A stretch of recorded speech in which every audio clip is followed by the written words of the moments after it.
مسلمانوں پر یہ نیا ظلم شروع ہوا ہے، اللہ تعالیٰ ان کی مدد فرمائے اور ان کے دشمن کو تباہ و برباد فرمائے۔ آج 12 ذو الحجہ ہے اور آج کے جو حج کے اعمال ہیں ان میں زوال کے بعد تینوں جمرات کو کنکریاں مارنا ہے۔ زوال کے بعد تینوں جمرات کو کنکریاں مارنا ہے۔ پہلے جمرہ صغریٰ یعنی چھوٹا شیطان جسے عام طور پر لوگ کہتے ہیں، اس کو کنکریاں مارنا ہے اور اس کو کنکریاں مارنے کے بعد دعا کرنا ہے، قبلہ رخ ہو کر دعا کرنا ہے۔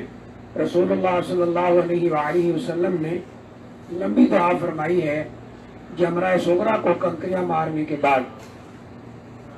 اس کے بعد جمرہ جو وسطیٰ کہلاتا ہے یعنی درمیانہ جمرہ، درمیانہ شیطان لوگ کہتے ہیں، اس کو بھی کنکریاں مارنا ہے اور کنکریاں مارنے کے بعد دعا کرنا ہے، اور سب سے آخر میں بڑے جمرہ کو کنکریاں مارنا ہے جو مکہ کی طرف ہے آخری، اور اس کے بعد دعا نہیں کرنا ہے، اور یہ کنکریاں زوال کے بعد مارنا ہے۔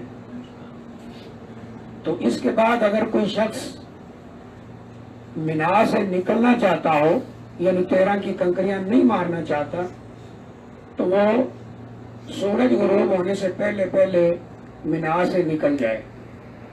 اللہ تعالیٰ نے قرآن مجید میں فرمایا وَمَن تَعَجَّلَ فِي يَوْمَيْنِ فَلَا إِثْمَ عَلَيْهِ وَمَن تَأَخَّرَ فَلَا إِثْمَ عَلَيْهِ کہ اگر کوئی شخص 2 دن کی کنکریاں مار کر جانا چاہے، یعنی 11 اور 12 جو ایام تشریق ہیں ان کی کنکریاں مار کے جانا چاہے فلا اسم علیہ، اس پر کوئی گناہ نہیں، وہ جا سکتا ہے۔ اور اگر 13 کی بھی کنکریاں مارنا چاہے تو وہ 13 کو کنکریاں مار کے جا سکتا ہے، اس میں بھی کوئی گناہ والی بات نہیں۔ اب یہ بات تو اپنی جگہ پہ پکی ہے کہ اگر ہم 13 کی کنکریاں مارتے ہیں تو اس کا ثواب ہے، سنت ہے، کوشش کرنی چاہیے کہ جتنا بھی فائدہ اٹھا سکتے ہیں اس موقع سے اٹھانا چاہیے۔ اور اگر کوئی ڈیوٹی کا مسئلہ ہے، بعض بھائیوں کا مسئلہ رہتا ہے تو وہ جا سکتے ہیں آج کی کنکریاں مارنے کے بعد، لیکن زوال کے بعد کنکریاں مارنا ہے۔ اس سلسلے میں ایک اور اہم بات یہ ہے، میں نے رات بھی بتایا ہے کہ عام گزشتہ سالوں میں دیکھا گیا ہے کہ جن بھائیوں نے 12 کو جانا ہوتا ہے تو وہ کہتے ہیں کہ کنکریاں مار کے پھر واپس سامان لینے کے لیے آنا پڑے گا، تو وہ سامان لے کے ساتھ جاتے ہیں۔ تو اس سے کئی حادثات ہوئے تھے، تو اس لیے اس کا انتظام یہ کیا گیا ہے کہ اگر آپ سامان لے کر جاتے ہیں تو رستے میں سیکیورٹی کے لوگ جو کھڑے ہیں وہ آپ کا سامان لے لیں گے، وہ آپ کو سامان نہیں دیں گے، وہ سامان رکھ لیں گے اور کہیں گے کنکری مار کے آؤ اور آ کے اپنا سامان لے لو۔ تو اس لیے بہتر ہے کہ آپ کنکری مارنے جائیں، سامان نہ لے کر جائیں، کنکری مار کے واپس آ جائیں، اور پھر آپ کی جو بسیں ہیں جن میں بیٹھنا ہے تو آپ ان میں اپنا سامان وغیرہ رکھیں اور طواف وداع کے لیے چلے جائیں۔ یعنی جس نے آج جانا ہے اس پہ لازمی ہے کہ وہ طواف وداع کر کے جائے، کنکریاں مارنے کے بعد سامان وغیرہ لینے کے بعد وہ مکہ جائے گا اور طواف وداع کر کے اپنے اپنے شہروں کو، اپنے اپنے علاقوں کو روانہ ہو جائے گا۔ تو جس نے 13 کو کنکریاں مارنا ہے اس کے لیے لازم ہوگا کہ رات مینا کے اندر ٹھہرے اور پھر کل زوال کے بعد 13 تاریخ کو یعنی بدھ کو کنکریاں مارے، اور جب اپنے گھر جانا ہو تو طواف وداع کر کے گھر چلا جائے۔ یہ باتیں تو میرے بھائیوں آج کے متعلق ہیں۔